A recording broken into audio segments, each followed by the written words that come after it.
नमस्कार, मंडल news bulletin में आपका स्वागत है। आइए पेश करते हैं आज के कुछ प्रमुख व मुख्य समाचार। अब तक यदि आपने मंडल न्यूज के इस चैनल को लाइक व सब्सक्राइब नहीं किया है तो जल्द से जल्द इस चैनल को लाइक व सब्सक्राइब जरूर कर दें।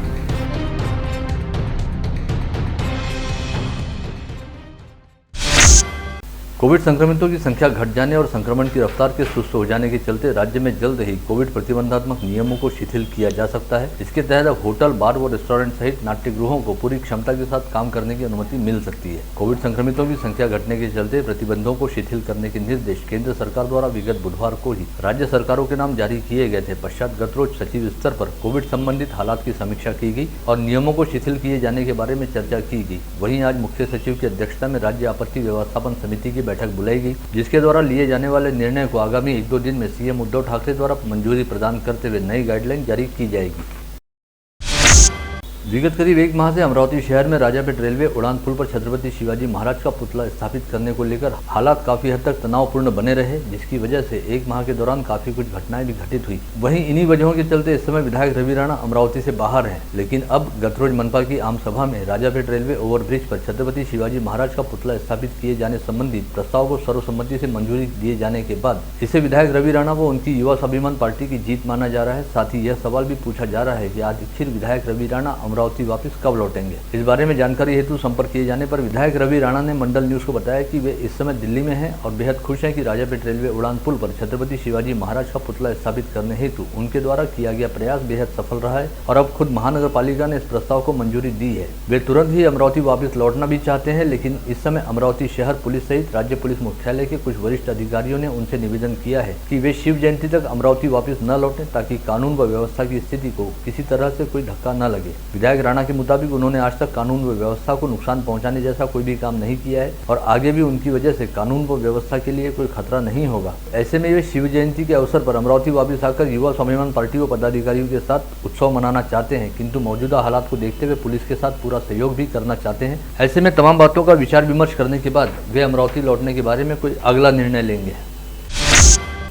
विधायक रवि राणा व उनके 11 समर्थकों का आज स्थानीय जिला व सत्र न्यायालय द्वारा तत्कालीन जिला परिषद सीईओ कुलकर्णी के कक्ष का एसी यंत्र निकालने और कक्ष में कुर्सियों की तोड़फोड़ करने के मामले में बाइज्जत बरी कर दिया गया है। 29 मई 2017 को विधायक रवि राणा अपने कई समर्थकों के साथ मिलकर जिला परिषद के तत्कालीन सीईओ कुलकर्णी से मुलाकात करने हेतु उनके कक्ष में पहुंचे थे, जहाँ पर सीईओ के कक्ष का एसी निकाल लिया गया था और युवा स्वाभिमान पार्टी का बैनर लगा दिया गया था। इस मामले को लेकर गाड़गनगर पुलिस थाने में दर्ज शिकायत के आधार पर विधायक रवि राणा व उनके 11 समर्थकों के खिलाफ विभिन्न धाराओं के तहत अपराध दर्ज करते हुए अदालत में चार्जशीट पेश की गई, जहां मामले की सुनवाई पश्चात आज प्रथम व जिला सत्र न्यायाधीश एस अडकर की अदालत ने विधायक रवि राणा सहित मामले में नामजद सभी आरोपियों को बाइज्जत बरी कर दिया। वहीं दूसरी ओर मनपा आयुक्त प्रवीण आष्टीकर पर स्याही फेंकने के साथ ही जानलेवा हमला करने को लेकर चल रहे मामले में अदालत ने अगली सुनवाई के लिए 21 व 23 फरवरी की तारीख तय की है, क्योंकि आज इस मामले में पुलिस द्वारा अपना से दाखिल नहीं किया गया, जिसकी वजह से नागपुर में इलाज करा रहे विनोद येवतीकर की जमानत पर आगामी 21 फरवरी को तथा न्यायिक हिरासत के तहत रखे गए 4 आरोपियों की जमानत पर 23 फरवरी को अगली सुनवाई होगी। गत रोज मनपा की आम सभा द्वारा राजापेट रेलवे उड़ान पुल पर छत्रपति शिवाजी महाराज व छत्रपति संभाजी महाराज के पुतले तथा छत्री तालाब परिसर में छत्रपति शिवाजी महाराज की अश्वारूढ़ प्रतिमा स्थापित किए जाने के प्रस्ताव को मंजूरी दिए जाने की खिल्ली उड़ाते हुए कांग्रेस प्रवक्ता दिलीप इलतकर ने कहा कि चूंकि इस समय भारतीय जनता पार्टी के पास महानगर पालिका में बहुमत है, अतः भाजपा किसी भी तरह का प्रस्ताव पारित कर सकती है, चाहे उस पर आगे चलकर अमल हो अथवा न हो। कल अमरावती मनपा की आम सभा के दौरान जो कुछ भी हुआ वह भी कुछ इसी तरह का मामला था, लेकिन इस प्रस्ताव को पारित करते समय यह विचार बिल्कुल भी नहीं किया गया कि 2 लेन भी ढंग से नहीं रहने वाले राजापेट रेलवे उड़ान पुल पर आखिर 2 पुतले कैसे स्थापित किए जाएंगे। कल शनिवार 19 फरवरी को राज्य स्तर पर शिव जयंती उत्सव मनाया जाएगा। इस अवसर पर शहर में जगह जगह शिव जयंती उत्सव का आयोजन करने के साथ ही शिव प्रतिमा पूजन जैसे कार्यक्रमों का आयोजन होता है और जुलूस भी निकाले जाते हैं। ऐसे में विगत कुछ दिनों से छत्रपति शिवाजी महाराज के पुतले को लेकर चल रही राजनीति के साथ साथ कोविड संक्रमण को ध्यान में रखते हुए शहर पुलिस आयुक्तालय क्षेत्र अंतर्गत शांति तथा कानून व व्यवस्था की स्थिति को बनाए रखने हेतु पुलिस का कड़ा बंदोबस्त लगाया जाएगा। ऐसे में कल सभी चौक चौराहों पर पुलिस की जबरदस्त तैनाती दिखाई देगी। विगत कुछ दिनों से मौसम में काफ़ी हद तक बदलाव देखा जा रहा है। जहां विगत सप्ताह कड़ाके की ठंड पड़ रही थी, वहीं जारी सप्ताह के दौरान ठंड का असर धीरे धीरे कम होकर धूप और गर्मी का प्रमाण बढ़ने लगा था। लेकिन पिछले 2 दिनों से अकस्मात बदरीला मौसम बनने के साथ ही रात के समय हल्के व मध्यम स्तर की बारिश भी हुई, जिसकी वजह से पारा एक बार फिर कुछ हद तक लुढ़क गया है और ठंड का प्रमाण थोड़ा बढ़ गया है। मौसम विशेषज्ञों द्वारा अगले 1-2 दिनों तक बारिश होने का अनुमान भी व्यक्त किया गया है। अमरावती मनपा क्षेत्र में स्थित वडाली तालाब का सौंदर्यीकरण करने के साथ ही निसर्ग पर्यटन क्षेत्र की निर्मित हेतु यहाँ पर आवश्यक अनुदान उपलब्ध कराया जाए। साथ ही इस निसर्ग पर्यटन क्षेत्र को स्वर्गीय बाला साहब ठाकरे स्मृति उद्यान का नाम दिया जाए, इस आशय की मांग राज्य की महिला व बाल विकास मंत्री तथा जिला पालक मंत्री यशोमती ठाकुर द्वारा राज्य के उप मुख्यमंत्री अजित पवार तथा पर्यावरण व पर्यटन मंत्री आदित्य ठाकरे को सौंपे निवेदन में की गई है। राज्य की महिला व बाल विकास मंत्री यशोमती ठाकुर के हाथों कल शनिवार 19 फरवरी को शिव जयंती के अवसर पर राज्य की चौथी महिला नीति के मसौदे को प्रतापगढ़ किले पर छत्रपति शिवाजी महाराज के अश्वारूढ़ पुतले के चरणों में अर्पित किया जाएगा। साथ ही इस मसौदे की प्रतिलिपि मां भवानी के चरणों में भी अर्पित की जाएगी। इस बारे में जानकारी देते हुए मंत्री यशोमती ठाकुर ने कहा कि छत्रपति शिवाजी महाराज ने महिलाओं को समान अधिकार, सम्मान व सुरक्षितता मिलने हेतु कई महत्वपूर्ण कार्य किए थे। ऐसे में उन्हीं कार्यों के मद्देनजर राज्य सरकार द्वारा चौथे महिला नीति का मसौदा तैयार किया गया है, जिसे कल महाराष्ट्र के आराध्य देवत छत्रपति शिवाजी महाराज के चरणों में अर्पित किया जाएगा और बहुत जल्द इस महिला नीति को अमल में भी लाया जाएगा।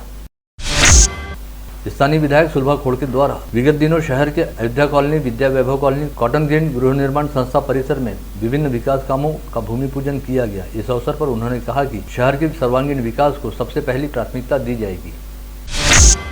कर्मयोगी संत गाड़गे बाबा के पदस्पर्श से पावन हुए श्री क्षेत्र नागरवाड़ी में संत गाड़गे बाबा की 146वीं जयंती सरकार द्वारा जारी किए गए नियमों का पालन करते हुए मनाई जाएगी। इस आशय की जानकारी संस्था संचालक बापू साहब देशमुख द्वारा दी गई। नागरवाड़ी क्षेत्र में कर्मयोगी संत गाड़गे बाबा की 146वीं जयंती महोत्सव की शुरुआत आश्रम के ज्येष्ठ शिक्षक राउतकर के हाथों तीर्थ स्थापना व गाड़गे बाबा की मूर्ति का महापूजन कर की गई।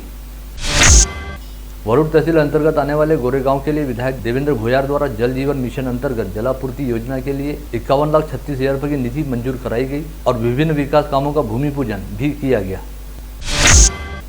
नागरिक हक समिति द्वारा मनपा प्रशासन को सौंपे गए निवेदन में स्थानीय अंबा नाले का रूपांतरण अंबा नदी में किए जाने के प्रकल्प का प्रस्ताव तैयार कर आवश्यक उपाय योजना किए जाने की मांग की गई है। इस विषय को लेकर एक प्रतिनिधिमंडल ने आज महापौर चेतन गावंडे तथा मनपा आयुक्त प्रवीण आष्टीकर से चर्चा की।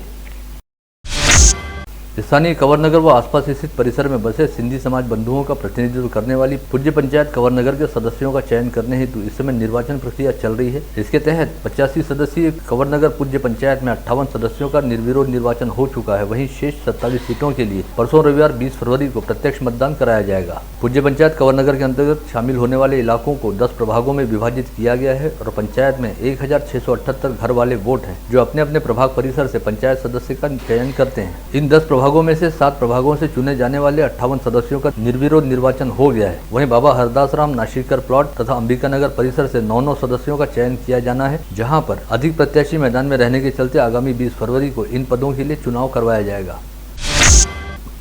गतरोज अचलपुर व परतवाड़ा के जुड़वा शहर के बैंकिंग क्षेत्र में विगत 20 वर्षों से कार्य कर रहे महिला नागरिक सहकारी पद संस्था का 21वें वर्ष में पदार्पण हुआ। इस अवसर पर आयोजित कार्यक्रम में दैनिक अमरावती मंडल व मंडल न्यूज के संपादक अनिल अग्रवाल ने पद संस्था के संचालकों को अपनी शुभकामनाएं देते हुए कहा कि मौजूदा युग को बेहद कड़ी प्रतिस्पर्धा वाला दौर कहा जा सकता है, जिसमें छोटे व मध्यम स्तर के आस्थापनाओं व संस्थाओं के लिए अपने अस्तित्व को बचाए रखना किसी चुनौती से कम नहीं। किंतु इस दौर में भी 20 वर्ष पहले स्थापित महिला नागरिक सहकारी पद संस्था ने अपने अस्तित्व को बचाए रखने के साथ ही अपना शानदार मुकाम भी हासिल किया है। यह अपने आप में एक बड़ी उपलब्धि है, जिसके लिए बैंक के सभी संचालक बधाई के पात्र हैं। साथ ही आज इस बैंक की वजह से सैकड़ों मध्यम व न्यून मध्यम परिवार अपना भविष्य उज्जवल बना रहे हैं। समूचे देश भर के चित्रकारों के लिए बेहद प्रतिष्ठित व सबसे पुरानी संस्था रहने वाली बॉम्बे आर्ट सोसाइटी द्वारा ली गई चित्रकला स्पर्धा में स्थानीय एनिमेशन कॉलेज की छात्रा मलाइका विजय राउत द्वारा बनाई गई एब्स्ट्रैक्ट पेंटिंग का चयन किया गया। यह स्पर्धा समूचे देश भर के चित्रकारों हेतु प्रोफेशनल व विद्यार्थी गुट में ली गई थी, जिसमें से विद्यार्थी गुट में मलाइका राउत ने यह पुरस्कार प्राप्त किया।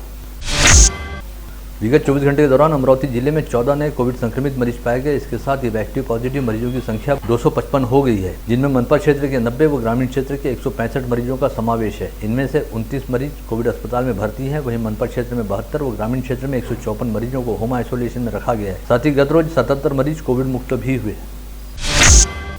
बीते 24 घंटे के दौरान जिले में 546 संदिग्धों के थ्रोट स्वैब सैंपलों की जांच की गई, जिसमें से 2.56% की टेस्ट रिपोर्ट पॉजिटिव आई है। वहीं इस समय कोविड संक्रमित मरीजों के कोविड मुक्त होने का प्रमाण 98.23% के स्तर पर है। समूचे संभाग में बीते 24 घंटे के दौरान कुल 125 कोविड संक्रमित मरीज पाए गए, जिसमें अकोला के 46, यवतमाल के 21, बुल्ढाना के 26 व वाशिम के 18 मरीजों का समावेश है। साथ ही इस दौरान संभाग में 301 मरीज कोविड मुक्त भी हुए, जिनमें अकोला के 52, यवतमाल के 54, बुल्ढाना के 61 तथा वाशिम के 57 व्यक्तियों का समावेश रहा। इसके अलावा विगत 24 घंटे के दौरान संभाग के अकोला व बुल्ढाना जिले में एक कोविड संक्रमित की मौत भी हुई है। गत रोज नांदगांवपेट पुलिस थाना क्षेत्र अंतर्गत राहटगांव राजूरबेड़ा मार्ग के पास जंगल में तालाब के किनारे 2 लोग लहूलुहान अवस्था में पाए गए थे, जिसकी जानकारी मिलने के बाद पुलिस ने दोनों लोगों को स्थानीय जिला सामान्य अस्पताल में लाकर भर्ती कराया था। इस समय डॉक्टरों ने प्राथमिक जाँच के बाद एक को मृत घोषित कर दिया, वहीं दूसरे घायल का इलाज शुरू किया गया। अब पता चला है कि मृतक का नाम आकाश खिराडे है, जबकि उसका घायल साथी सुबोध धवने है। वहीं इनके तीसरे साथी प्रशिक वासनिक पर एक निजी अस्पताल में इलाज जारी है। पुलिस सूत्रों के मुताबिक प्रशिक ने पुलिस को जानकारी दी कि वे तीनों उस सुनसान जगह पर लूटपाट करने के इरादे से बैठे थे और उनके पास चाकू भी था। इस दौरान यहाँ से 2 युवक और एक युवती गुजर रहे थे। तब इन तीनों ने उस युवती और दोनों युवकों को रोका, जिसके बाद इन सभी के बीच आपसी वाद विवाद हुआ और आकाश ने अपने पास से चाकू निकाला। यह देखकर एक युवक और युवती तो वहाँ से भाग गए, लेकिन तीसरे युवक के गले पर आकाश ने चाकू लगा रखा था। इस समय हुई हाथापाई में उस युवक ने आकाश के हाथ से चाकू छीन लिया। तीनों पर चाकू से सपासप वार करने शुरू कर दिए, जिसमें तीनों बुरी तरह से लहूलुहान और घायल हो गए। इसके बाद हमलावर युवक भी वहां से भाग गया। गाड़ीनगर पुलिस थाना क्षेत्र के शोभानगर परिसर में चल रहे वर्ली मटका अड्डे पर सीपी डॉक्टर आरती सिंह के विशेष दल ने छापा मारकर 2 आरोपियों को गिरफ्तार किया और दोनों आरोपियों को आगे की कार्रवाई के लिए गाड़ीनगर पुलिस के हवाले किया। खंडवा जिले के गुड़ीखेड़ा गांव से धारणी की ओर मोटरसाइकिल से आ रहे एक युवक को खकनार पुलिस थाना क्षेत्र के डिडतलाई पुलिस चौकी पर रोका गया और तलाशी लेने पर राजस्थान निवासी रोशनलाल नानूराम गुर्जर नामक आरोपी के पास से 190 जिलेटिन विस्फोटक रॉड बरामद हुई। पुलिस ने आरोपी को गिरफ्तार करते हुए विस्फोटक सामग्री और मोटरसाइकिल जब्त कर ली है। नागपुर में ससुराल वालों से परेशान होकर एक डॉक्टर ने बेहोशी के इंजेक्शन का ओवरडोज लेकर आत्महत्या कर ली। यह घटना सेंट्रल एवेन्यू के अस्पताल में घटित हुई। पुलिस को मृत डॉक्टर की जेब से एक सुसाइड नोट बरामद हुआ है। मृतक डॉक्टर की शिनाख्त अभिजीत धामनकर के तौर पर हुई है। नागपुर के मोमिनपुरा परिसर में रहने वाली अल्तिया नामक 15 वर्षीय छात्रा ने केवल इस बात से नाराज होकर जहर पीकर आत्महत्या कर ली, क्योंकि उसकी मां ने पढ़ाई नहीं करने को लेकर उस पर गुस्सा किया था। जहर घटने के बाद अल्तिया की तबीयत बिगड़ने के कारण घर के सभी सदस्य उसे इलाज के लिए अस्पताल ले गए, लेकिन इलाज के दौरान अल्तिया की मौत हो गई।